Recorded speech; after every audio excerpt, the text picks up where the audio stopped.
vous emmène pour un voyage incroyable sur le Paraná, le troisième fleuve le plus puissant au monde, après l'Amazone et le Mississippi. Devant moi, 1300 km à parcourir à travers l'Argentine. Oui, tu vois, je t'avais dit, on n'est pas bredouille.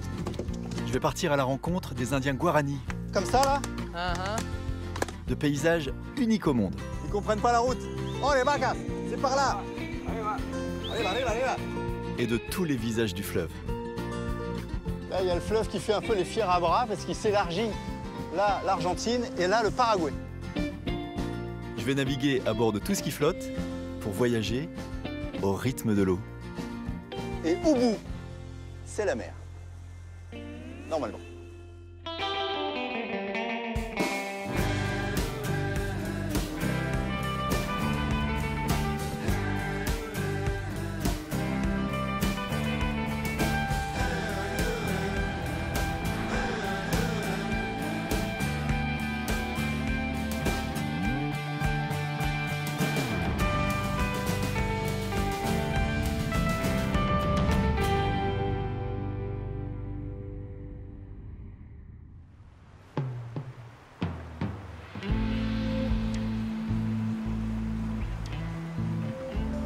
Là, ça commence à gronder, là.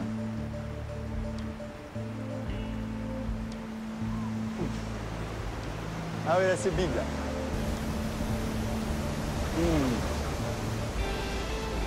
C'est dingue. Juste en dessous, là, il y a 80 mètres de chute directe. Je suis sûr que c'est un des endroits de la planète où on ressent le plus fort les énergies de la Terre. Wow.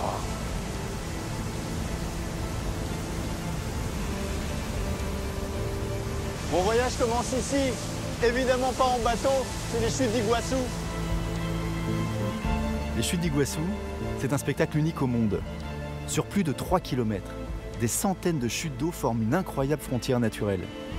Au nord, l'Amazonie s'étend sur des milliers de kilomètres, mais moi je me tourne vers le sud, vers l'Argentine, droit vers la mer.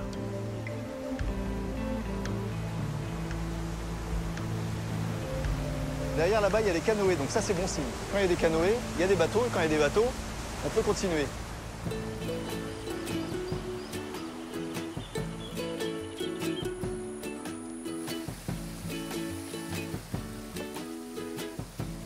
Hola, señor. Hola. Bonjour. Est-ce que je peux venir Oui, Sí, vas-y, claro. viens. Ah bah c'est top. Ven conmigo. Muy bien. Cuidado. Attention, Voilà. ¿Cómo estás? comment ça va? Bien. Gustavo. Moi c'est Gustavo. Bonsoir, Francisco. Estamos On est là. Et aquí, le y Paraná el est en Paraná dessous. después Regarde, il va todo tout hacia au el bout sur. vers le sud. West 2000 km. On va peut-être pas les faire à la pagaie les 2000 km. Hein. Es Oui, largo. c'est sûr. C'est un long voyage.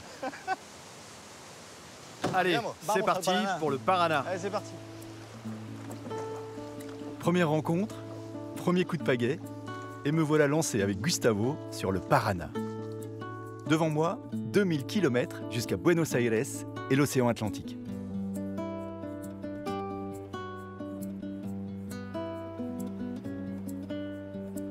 Comment tu te sens, François? Un poquito like this.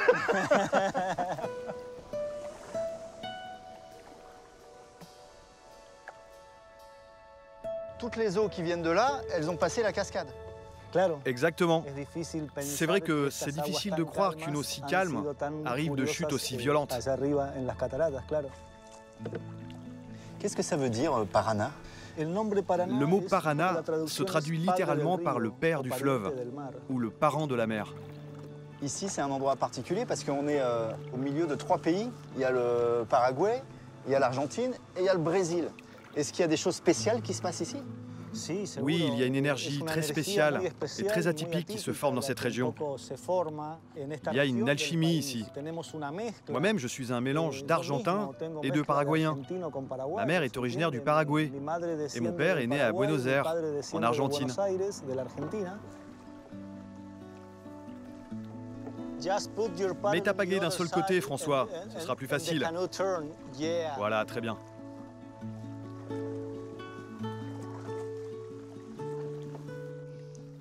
Et si je descends là-bas, là, je vais rencontrer qui? La majorité des gens que tu vas rencontrer sur les rives, ce sont des Indiens Guarani. Et les Guarani ont la particularité de parler très peu. Donc si toi ou moi, ou n'importe qui, leur dit bonjour, il est très probable qu'ils ne te répondent pas. En tout cas, le mot magique en Guarani que tu dois connaître, c'est Auchebete. Aoudjebete. Qu'est-ce que signifie ça veut dire? Ça veut dire bonjour, Auchebete. Aoudjebete.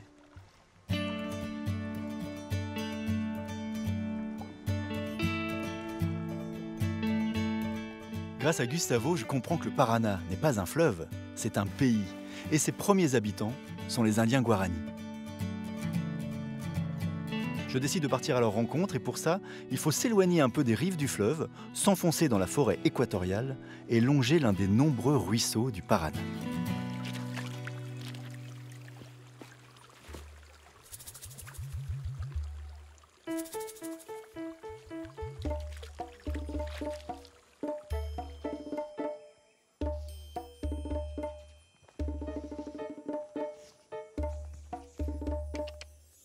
Montre-moi où tu habites.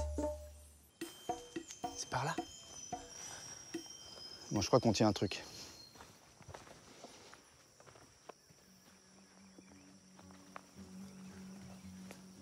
Bonjour, messieurs. Bonjour, monsieur. Bonjour. Hola, señor. Bonjour, messieurs. Francisco. Caray. C'est vous le chef d'ici? Francisco. Caray. Carais. Auchibete. O Bajaiko. Bajaiko. No. Auchibete. Muy bien. El cacique. Lui, c'est le sous-chef. Cacique. Le sous-chef de la communauté. Cacique, c'est le jefe numéro 2. Grand jefe et pequeño jefe. Oui, c'est ça. On m'avait prévenu, l'accueil est particulier. On ne débarque pas n'importe comment chez les Guarani. Alors je fais mes premiers pas, tout en douceur, dans un village où j'ai tout à découvrir. Et c'est toujours plus facile avec un ambassadeur. Chichi. Chichi, elle s'appelle? Chichi. C'est elle qui m'a amené jusqu'ici. Ça ne m'étonne pas. Elle ramène toujours de nouvelles personnes au village. Elle est très curieuse, cette chienne. Là, j'arrive et je vois une maison avec ta famille, mais j'imagine qu'il y a plusieurs maisons. Il y a combien d'habitants dans le village? Ici, on est 20 familles en tout. 100 personnes environ vivent ici.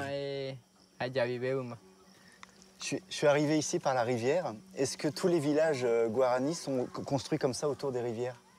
Tu sais, avant de fonder une communauté, il faut demander à notre dieu Tupa, on l'appelle aussi Numandu. Il nous indique toujours un lieu spécial qui réunit la forêt et la rivière. Ces choses sont très importantes pour nous. C'est même essentiel dans notre communauté.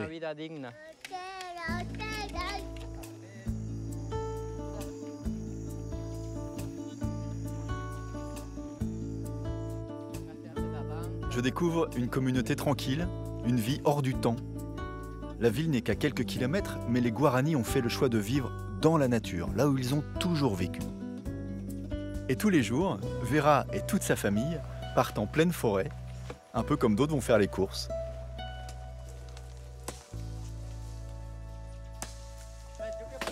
Regarde, je vais te montrer comment on coupe les lianes. Attends, je regarde ce qu'il fait là, c'est incroyable. Attention à toi, hein. Tu es en train de scier la branche sur laquelle tu es assis. T'inquiète pas, il sait ce qu'il fait.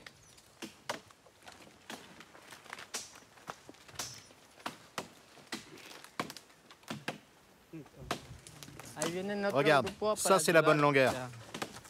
Vera, je comprends pas, on coupe des lianes, on était parti à la pêche. Coupe-moi cette liane, je t'expliquerai après. Ouais.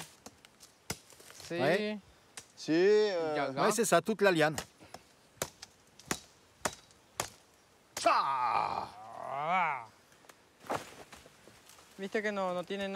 En apparence, ces lianes n'ont rien de particulier. Mais en fait, en les écrasant, la sève s'en échappe et le mélange avec l'eau de la rivière crée un effet incroyable. Les poissons restent endormis pendant 15 à 20 minutes. Et là, tu peux facilement les attraper. Ah, c'est un narcoleptique. Comme ça, les poissons sont un peu shootés, comme ça. Incroyable. C'est pas dangereux pour les hommes. Je peux... Vas-y, tu peux goûter. C'est doux. Ah, sans rien. Ah oui, c'est doux. Je le sais, mais tu me fais un peu flipper quand même.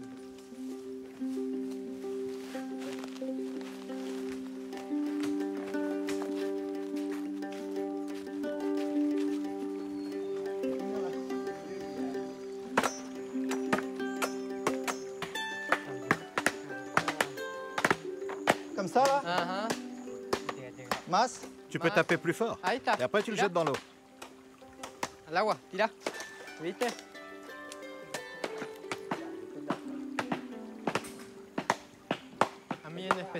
Ce que j'aime dans cette pêche, c'est qu'elle n'est pas toxique. Ici, on pêche que sur quelques mètres. On prend seulement la quantité de poissons dont on a besoin. Ça ne sert à rien d'en prendre plus. On prend juste de quoi nous nourrir. Et au bout d'1 heure et demie, leur curieux sédatif commence à faire effet. Doucement. Pasito, pasito.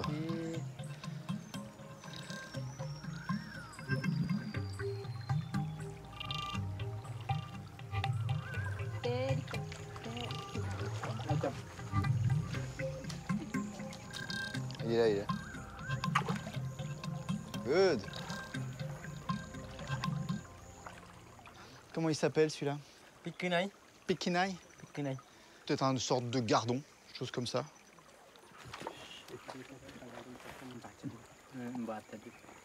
Là-bas, non? Ça a bougé là-bas, non? Là, regarde, tu en as un. Ah oui, il est beau celui-là. Assomme-le. Je suis pas fan de faire ça, moi. J'aime bien les prendre à la ligne, mais j'aime pas leur taper dessus. C'est marrant, ça, hein? Ah, il bouge encore. C'est quoi le plus gros que tu as pris ici? Lorsqu'on va pêcher dans le Paraná, on pêche des plus gros poissons. Mais ici, c'est le Cunhapiru, un petit ruisseau en amont du fleuve. Il n'y a pas beaucoup d'eau et donc il y a des plus petits poissons. Et là, pour toi, c'est une bonne pêche, ça? Oui, bien sûr, c'est une bonne pêche. En tout cas, c'est un bon début. T'en as vu un autre? Et il les voit, je sais pas comment il les voit, parce que... Rien du tout.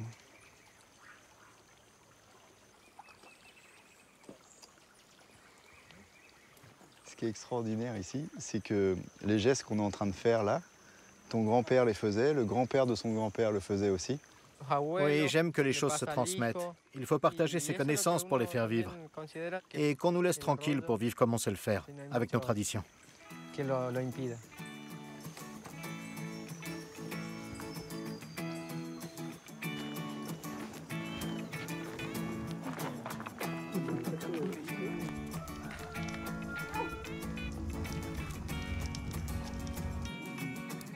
Gracias, señorita.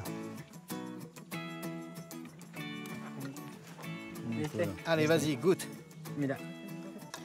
C'est bon? Muy bien, muy bueno. Attention, on arrête. Mais moi, je mange tout, hein. Et después, la spinasse, je les crache. Tu vois ce que je veux dire? Donc, comme ça, je mange tout. Même tu manges tout. Je suis très content d'avoir vécu ça avec toi et avec vous. Moi aussi. Pour finir, tu peux dire merci, bravo et profite. Abete, apeo peoanga, anga et pama.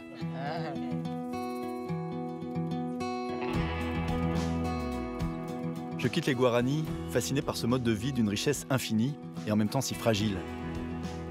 Je reprends la route du fleuve, droit vers le sud.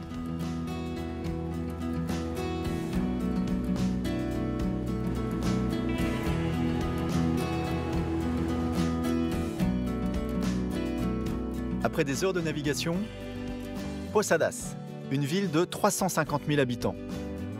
Ici, le Paraná quitte définitivement la forêt équatoriale pour devenir un vaste lac. Et pour poursuivre mon voyage, à 1200 km de la mer, je reprends ma quête, tant bien que mal. Je cherche un bateau pour descendre un peu plus loin. Hola, señor. Je cherche un bateau Pour aller à Buenos pour aller à Buenos Aires, c'est ça. Je sais pas. Je cherche un bateau pour descendre le Paraná. Vous êtes allé voir à l'entrée du port? Hola, señor. Hola. Y a quelqu'un? Hola, señor. Hola, señor. ¿Qué tal? Bonjour, Mucho gusto. enchanté. Comment tu t'appelles? Francesco. Je cherche à descendre le fleuve. Sí. Moi, je viens d'Iguassou. Iguazú, Paraná, Descendu. Paraná, Paraná. Posadas. On est à Posadas. On peut naviguer sur tout ça? Sí, Oui, se c'est puede. possible. 1000 Sur 1000 km environ. Il va falloir de l'essence, là. Hein. Por Ah, supuesto. ça, c'est sûr. Quel âge il a, ce bateau? Il est magnifique, j'adore. Modelo Ça, c'est un modèle de 53. 53. 53, 65 ans, pépère. Tu peux m'emmener naviguer un peu par là? Au moins, ça fera un bout de chemin. Oui, pourquoi Si. pas. Je suis très content. Muy bien. Un Le gustazo. plaisir est pour Ouais, moi. Merci beaucoup, super. Bienvenido. Ok, on y va.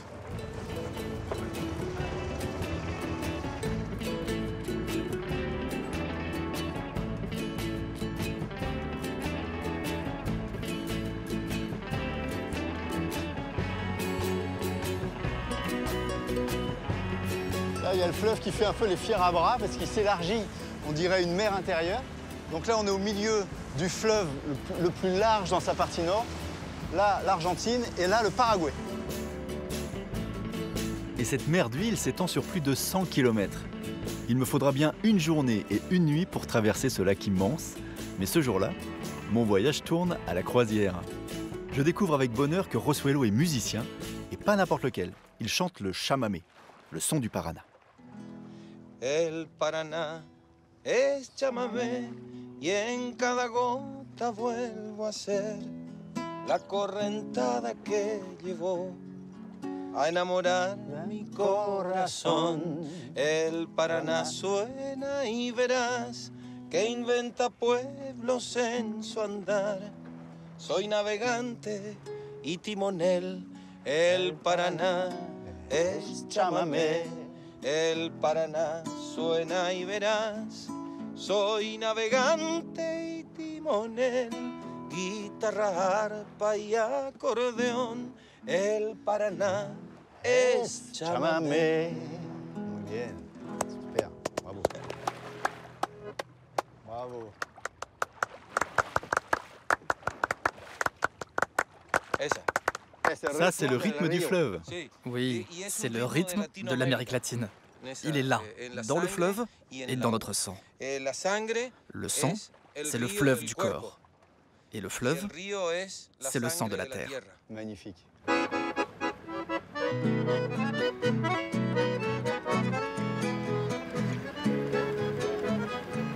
Bercé par les eaux du fleuve et les accords du chamamé, me voilà adopté. L'instant est précieux, car demain, au bout de ce lac, je sais que le Paraná va prendre un tout autre visage.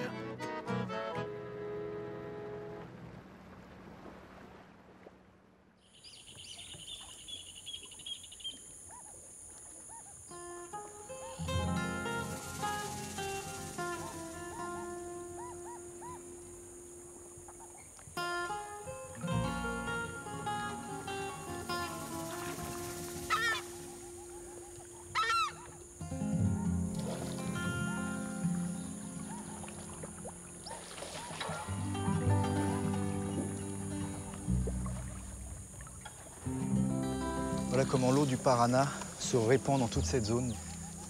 C'est la deuxième plus grande réserve d'Amérique du Sud. Plus de 300 km sur 60, je ne sais pas combien ça fait de millions d'hectares de marais. Et Uberia en guarani, ça veut dire l'eau qui scintille. Sur ce fleuve immense, tout est démultiplié. La taille des paysages, leur beauté. Je suis émerveillé par le spectacle incroyable qu'offre cette nature, et bien seul pour en profiter. L'eau qui scintille, puis qui fait des bulles, et puis il y a plein d'algues. Plein les bottes.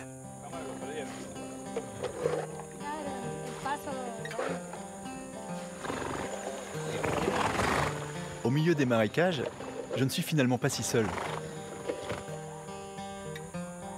Et je croise mon sauveur comme sorti de nulle part. Muchas gracias. Muchas gracias. J'étais perdu.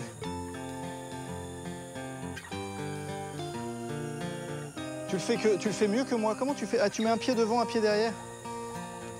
Ah, c'est ça. J'avais pas le truc. Il m'accueille chez lui, sur son île, au bout du monde. Attends, je vais te tirer un peu.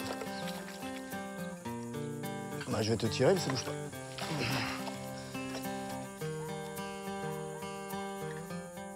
Ça, c'est ta maison? Oui. C'est trop bien. Et je peux dormir dans un coin? Je peux dormir là? Oui, tu peux dormir ici. Oui, bien. Merci. Comment tu t'appelles? Diego, et toi? Francisco. Ici, c'est la cuisine, et là où on mange. Il n'y a personne.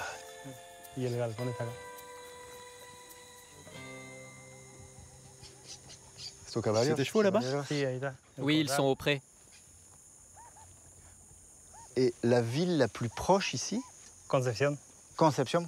Quantos kilómetros? 25 km d'ici. 25 kilomètres. Et tu vis toute l'année ici? Toute l'année ici, tu... Oui. Muy bien, tranquilo. Oui, c'est très tranquille.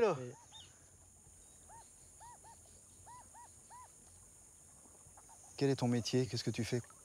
Je vis de mon bétail, je m'occupe des animaux et de ma famille. Je peux dire gaucho? Oui. Hola, señora. Bonjour. Bon dia. Me llamo Francisco. Moi, c'est Diana. Diana. C'est trop beau ici. Je peux vous aider un peu? Muy bien.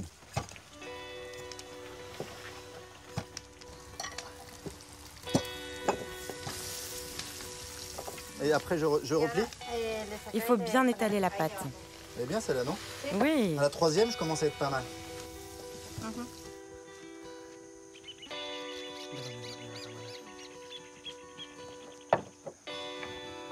Maté? Oui, c'est du maté. Quand même, c'est un peu fort quand même. Hein?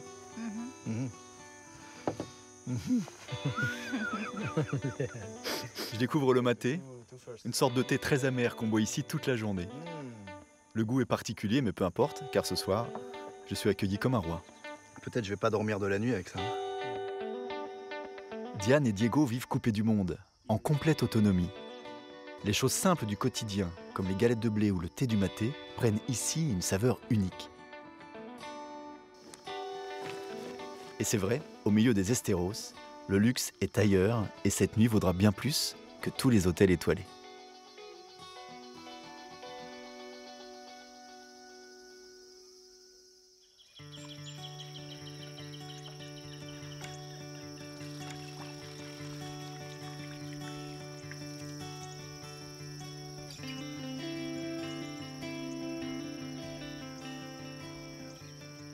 Ça va? Ça va. Ouais, Bien dormi? Super. Tu peux le tenir, s'il te plaît? Oui, mais il est nerveux. Tu vas où avec lui? Qu'est-ce qui se passe? Lâche un peu les rênes, sinon il va s'énerver. Malaga. Aujourd'hui, je vais emmener mes vaches dans un autre champ, parce qu'il n'y a plus d'herbe ici. Mais elles vont pas dans l'eau, les vaches? Si, elles y vont, bien sûr. Tu n'as qu'à venir avec nous. C'est génial, j'adore. Ça, c'est le bétail qu'on doit déplacer de l'autre côté.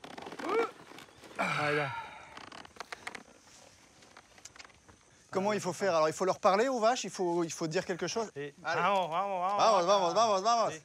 Vamos, las vagas.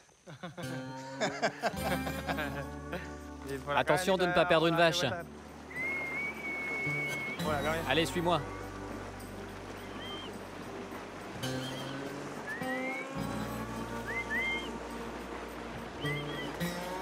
Allez, bichette.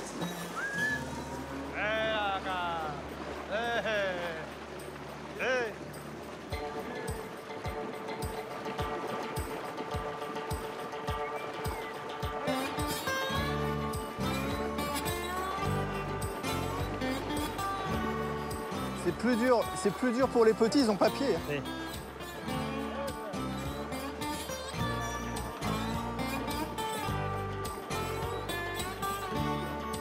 Diego doit souvent déplacer son troupeau d'un pâturage à un autre, chercher les petits îlots qui se forment entre les bras d'eau. Moi je connaissais les gauchos de la Pampa, me voilà gaucho du Paraná.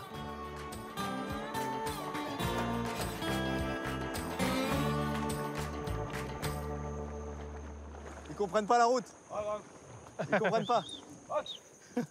Allez, allez, allez. Oh les vacas. C'est par là. Allez, allez, allez, allez, allez. Allez, allez. Allez. Ça c'est bon.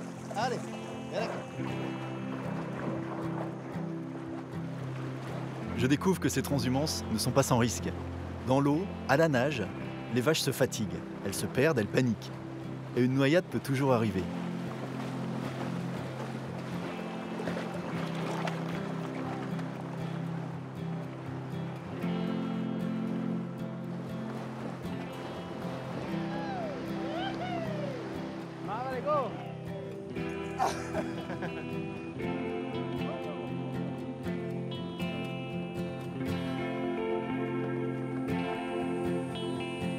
Après 4 heures, aucune vache ne manque à l'appel.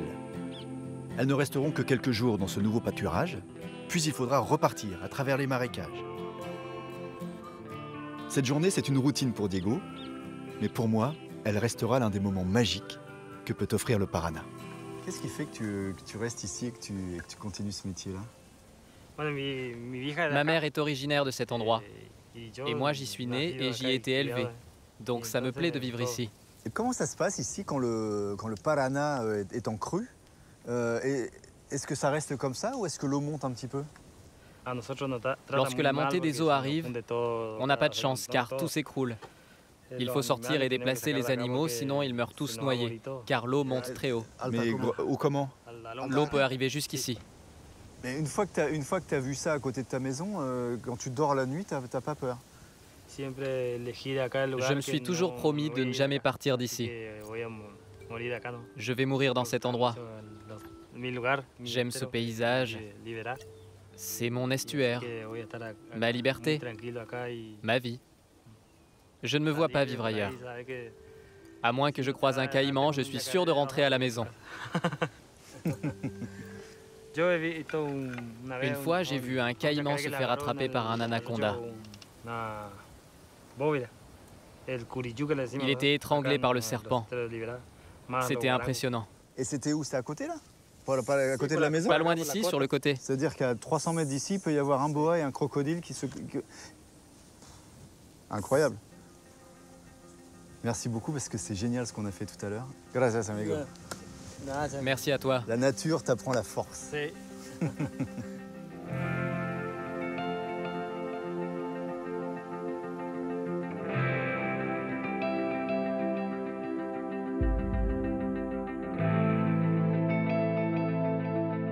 Les eaux du Paraná, si calmes en apparence, cachent donc bien des dangers. Dans les Esteros, ils ne sont pas nombreux comme Diego et Diana à vivre loin de tout. Il a 25 ans, elle en a 19. La première ville est à 2 heures de barque et 1 heure de piste. Et croyez-moi, pour vivre ici, ce n'est pas une question d'héritage. Il faut surtout une sacrée dose d'amour et de courage.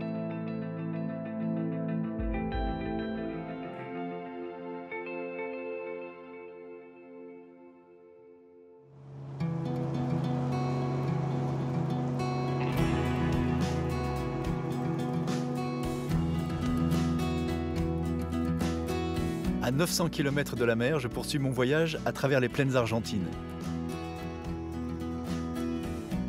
Sur des centaines de kilomètres, le Paraná abrite une vie sauvage et déroule des paysages grandioses. Au bout des multiples canaux qui irriguent le fleuve, tout à coup, changement de décor.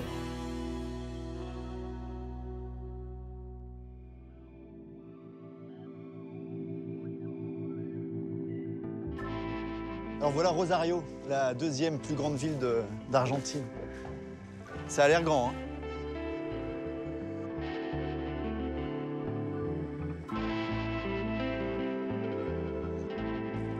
Je vois un stade de foot derrière.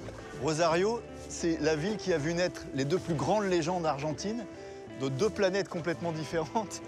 À Rosario sont nés Lionel Messi et Che Guevara.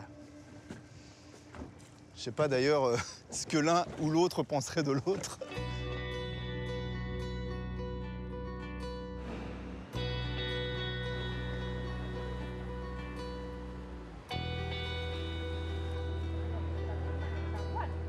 À Rosario, j'ai l'impression bizarre d'être pas très loin de chez moi et en même temps complètement ailleurs. L'Argentine, c'est une terre d'immigration. Beaucoup d'Européens se sont installés ici en remontant le cours du fleuve. 100 ans plus tard, je refais le même trajet en sens inverse. Pour allier Buenos Aires, j'ai un objectif, embarquer sur un de ces gros paquebots qui sillonnent la partie basse du fleuve. Mais pour les trouver, il faut descendre en aval de la ville. Je pars donc en quête d'un bateau-taxi.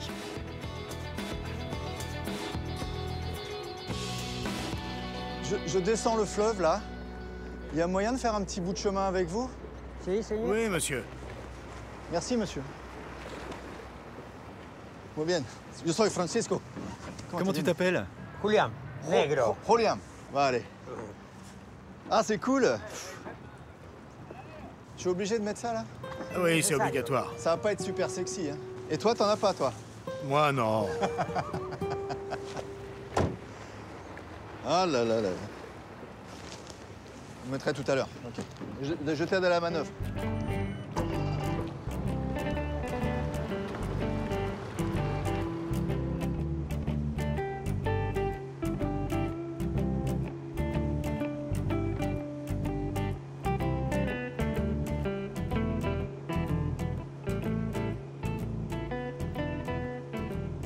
Toi qui as vu le fleuve depuis longtemps, est-ce que tu as vu des choses changer? Tu sais, ici, le fleuve change tous les jours. Il est vivant. Si on l'observe de près, et si on l'aime comme moi, on aperçoit ces changements. Pourquoi il te plaît autant, ce fleuve? Qu'est-ce qui te plaît ici? Ça ne s'explique pas, c'est comme ça. Je ne peux pas te dire pourquoi. Peut-être parce qu'il fait partie de ma vie, que c'est mon travail. J'ai un héritage qui vient du fleuve. Je viens d'une famille de pêcheurs, et donc voilà, pour moi, c'est comme un coup de foudre. Un coup de foudre perpétuel.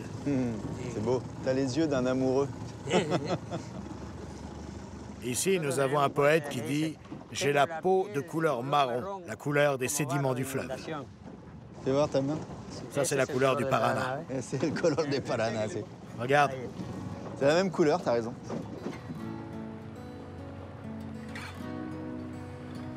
Julián passe toutes ses journées sur le Paraná.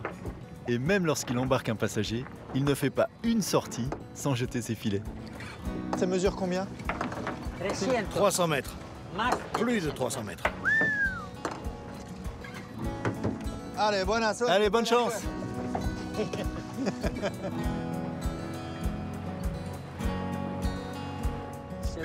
Selon la chance de celui qui m'accompagne, on sort plus ou moins de poissons. Plus ou moins. Plus ou moins.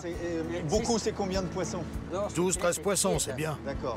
Si on en attrape autant, c'est que j'ai eu de la chance. Si on en attrape moins, c'est que tu n'as pas eu de chance. C'est gentil. Mais moi, je porte bonheur, moi. Ah, très bien. Espérons que ça se passe bien, alors. Et est-ce que ça arrive, bredouille? Ça arrive, ça arrive. Parfois, on n'attrape rien du tout, zéro. Et à ce moment-là, on se demande devant le tonneau de bière, mais qui va le payer alors? Personne? Mais aujourd'hui, tu vas voir, on va en pêcher plein. Aujourd'hui, on va en pêcher plein. Bon.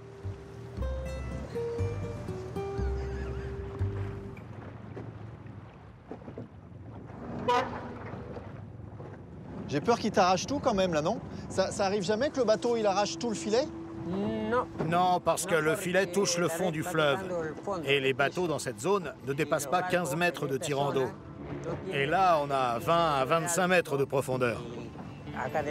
Ce qui est compliqué et dangereux, c'est au moment où tu largues le filet. Il faut faire attention, car ça met un certain temps pour arriver au fond.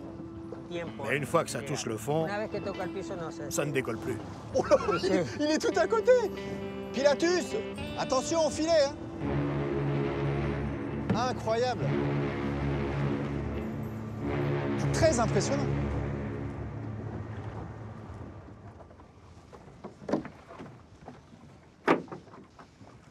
Oui! Tu vois, je t'avais dit, on n'est pas bredouille. Ça, c'est un sabalo. Sabalo. Dos! 3. Ah, comment il s'appelle, lui? Pati. J'aime pas trop le toucher, lui.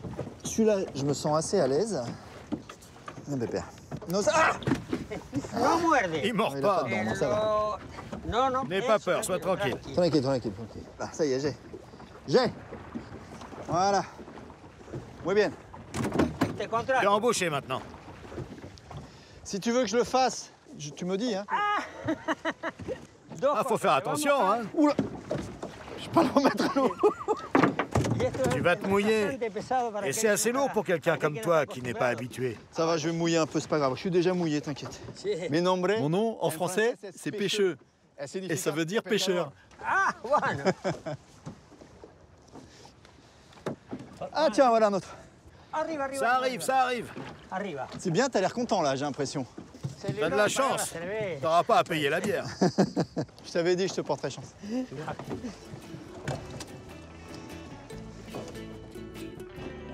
doit y avoir une vingtaine de sabalos, 2 bogasses, 3 patis, 2 armados et un petit pati. Bravo, bravo, bravo. Bonjour Alex, j'ai un petit pati et je serai sur la côte dans 10 minutes. À qui tu as téléphoné? À l'aquarium, Aquario. pour qu'ils viennent chercher le petit pati, afin qu'ils ne meurent pas. Et s'ils veulent prendre un sabalo, je leur donnerai aussi. C'est bien la première fois que je vois un pêcheur travailler pour un aquarium. Généralement, on oppose ceux qui tuent à ceux qui protègent, mais ici, apparemment, ils travaillent mano en la mano, main dans la main. J'ai envie d'en savoir plus. Buenos Aires attendra. Comment ça va, Clarita? ¿Cómo le va, señor Greenberg? Voilà le pati.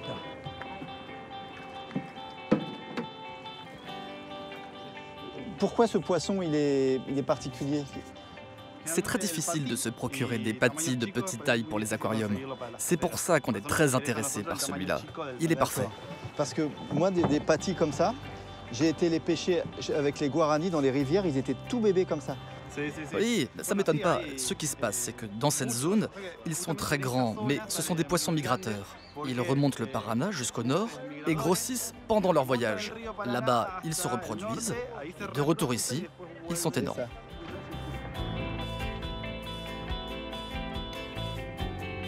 C'est incroyable de partir à la pêche et de se retrouver dans un aquarium.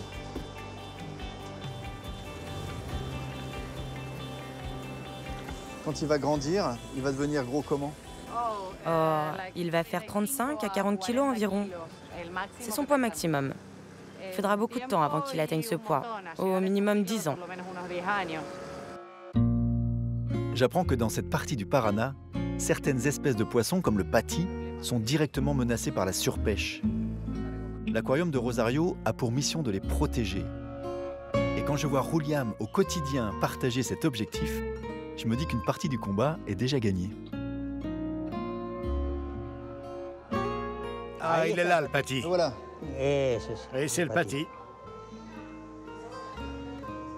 Moi, je trouve ça super que des pêcheurs collaborent comme ça avec l'aquarium. Pour moi aussi, cette collaboration est très importante. Nous connaissons le fleuve, mais c'est notre expérience de tous les jours. On ignore tout de la génétique, de la reproduction, et toutes ces choses scientifiques. Mais aujourd'hui, ce sont ces connaissances dont nous avons besoin pour nous améliorer. C'est important pour moi.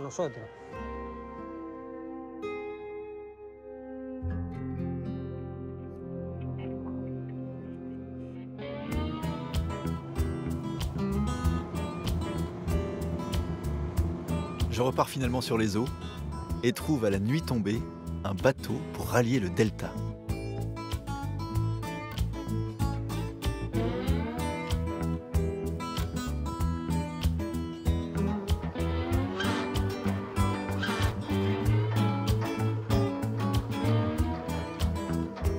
À 300 km de mon but, le Paraná trace sa ligne, droit vers la mer.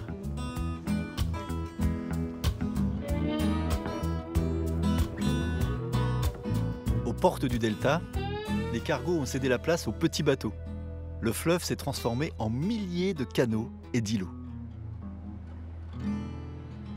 Je peux conduire ou pas? Je peux conduire? Oui. Gracias. Sí, sí, sí. Oui, oui. Muy bien. Gracias, señor. Je peux aller plus vite ou bien? Oui. Ouais, let's go. Vas-y, fonce, fais-toi plaisir. Allez les gars. Tant qu'il dit rien, j'y vais. Hein. Bon, pas trop quand même, hein. Ah, pas plus. Bon, Là, je veux arriver à bon port.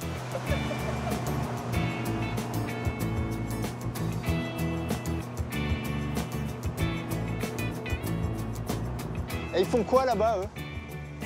Alors eux, ils travaillent le bois. Ce sont ces bateaux-là qui transportent le bois. Ils coupent directement ici. Là, c'est du peuplier. Ensuite, ils le tronçonnent, puis ils le tirent et le transforment en meubles. Et le plus souvent, en cercueil. Parce que c'est un bois particulier? Qu'est-ce qu'il a, ce bois de particulier? En fait, c'est celui qui pousse le mieux dans cette zone. Et puis, c'est un bois très souple, un peu léger et facile à travailler. J'adorerais aller les voir. J'aimerais bien en rencontrer un. Quoi, un bûcheron? Oui, bien sûr. Allons les voir. Super, super. J'adore ce pays, moi. Tout est possible.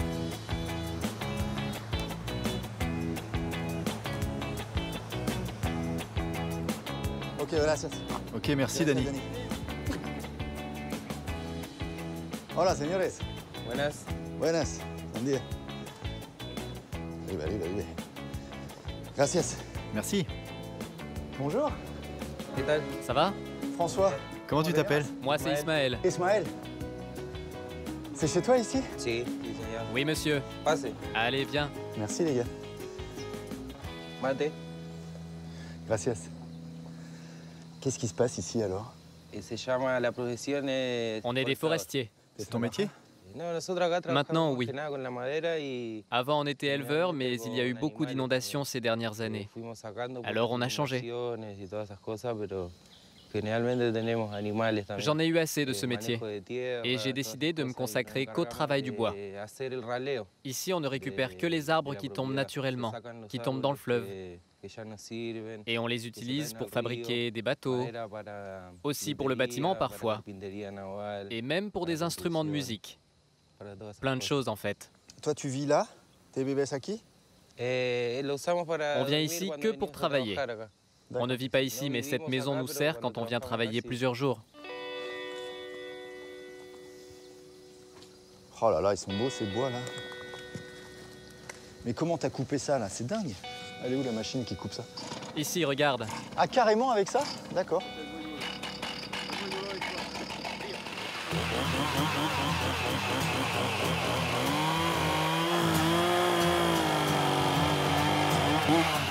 Il a le compas dans l'œil, c'est incroyable.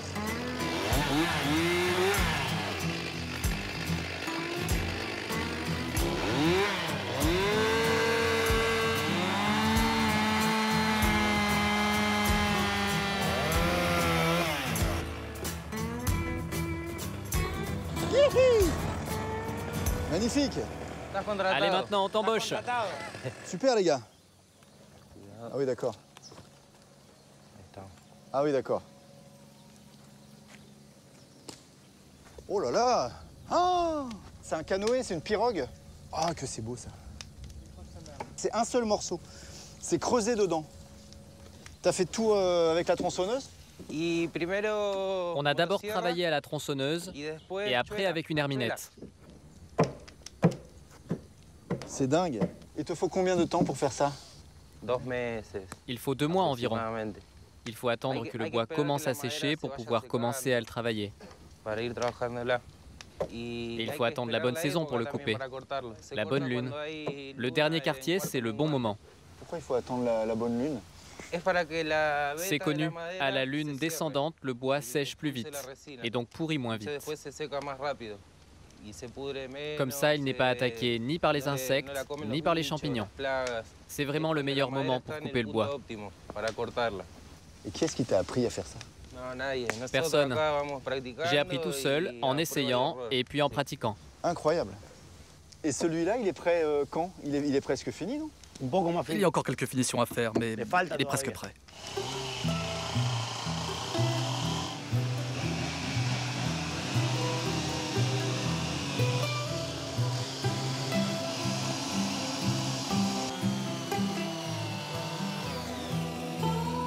¿Corre la moto esa?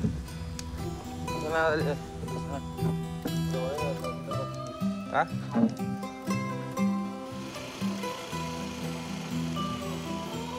Depuis le début sur le Paraná, là, j'en ai pas vu des bateaux comme ça. Qu'est-ce que tu vas en faire? C'est juste pour toi ou tu en vends?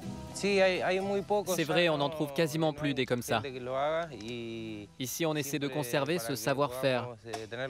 Alors on les fabrique pour des amis ou pour des connaissances. Là, on s'apprête à commencer un autre bateau, beaucoup plus grand. Plus loin, un arbre est tombé dans le fleuve, comme celui-là, et on va aller fabriquer un canoë. Pour choisir le meilleur bois, l'équipe d'Ismaël ne fait pas qu'abattre les arbres. Souvent, le fleuve offre des bois flottés. L'eau donne au bois une belle résistance, une belle texture, et parfois, pour les récupérer, c'est toute une aventure. Vous allez faire quoi précisément là? Là, on va le couper et le faire flotter pour le déplacer. Ce sera plus facile. J'ai jamais vu ça, des bois flottés comme ça.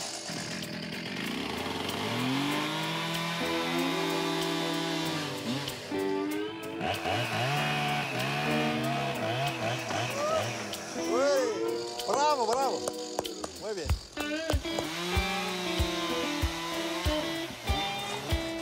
À un moment, je me rends bien compte que les encouragements ne suffisent plus. Il faut se mettre à l'eau. À la question « Est-ce qu'il y a des piranhas ?», on me rassure, on me dit que l'eau est trop froide. Moi, je la trouve plutôt bonne.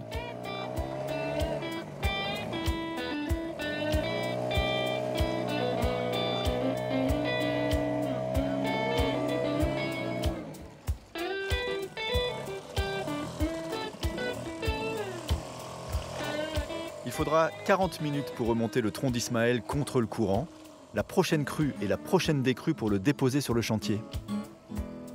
Ensuite seulement, ils pourront sculpter une nouvelle pirogue. Une fois encore, c'est le fleuve qui dicte son rythme et m'offre un curieux moyen de transport.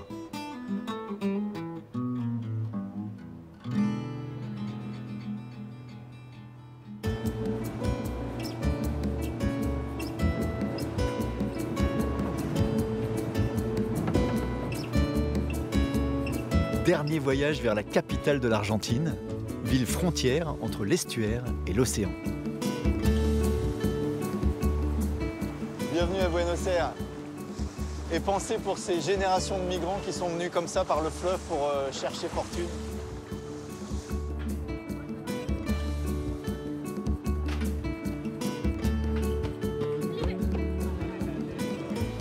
Il faut imaginer en 1905, quand les premiers migrants arrivent, ils se disent tiens, on va se faire un club de foot. Donc ils créent leur club, Boca Juniors. Et pour choisir les couleurs du club, ils ont dit bah je sais pas, on n'a qu'à attendre le premier bateau qui rentre et ça sera les couleurs du club. Le premier bateau qui est rentré, c'était un bateau suédois. C'est pour ça que c'est jaune et bleu.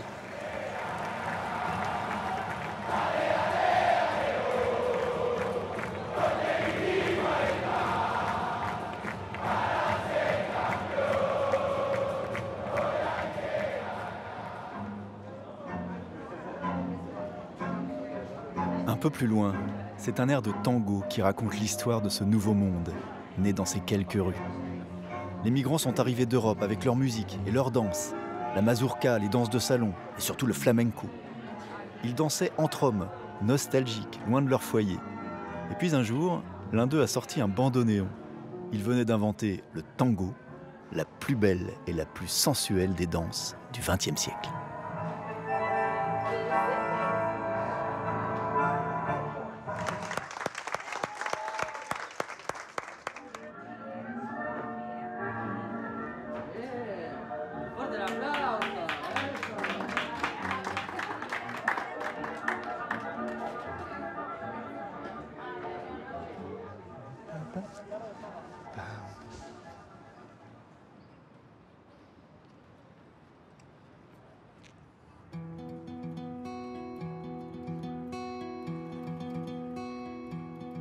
Excusez-moi, monsieur. Vous allez faire un tour, là? Oui. Je voudrais aller jusqu'à la mer. On peut essayer si tu veux. Je vous dérange pas, ça va? Non, non, allons-y. Ah, c'est cool. Gracias.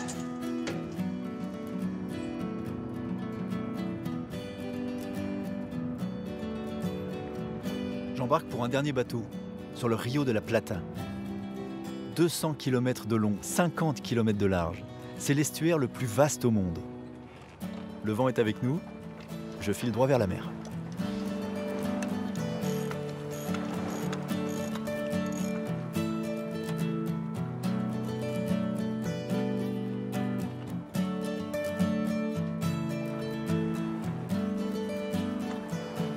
J'aime bien ce sentiment de me sentir un peu entre deux eaux parce que je ne sais pas si on est encore sur un fleuve ou sur la mer. La mer, ça a la couleur du fleuve et puis ça a l'étendue infinie de la mer.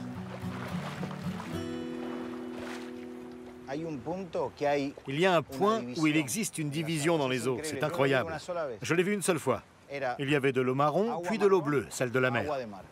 Ah oui. La séparation était parfaite.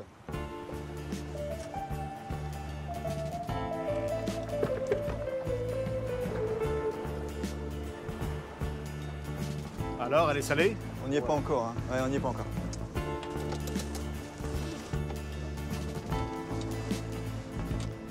La mer est par là, mais elle se fait attendre.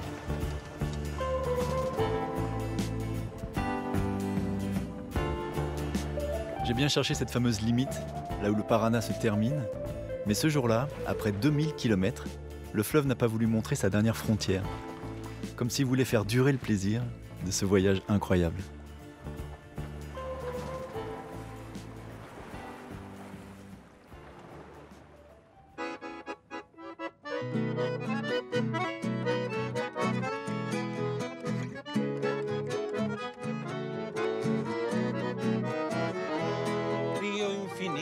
Que no volverás, fuente de vida corriendo hacia el mar, una serpiente plateada serás, lluvia, remanso, arenal, el Paraná suena y verás, soy navegante y timonel, guitarra, arpa y acordeón, el Paraná es chamamé.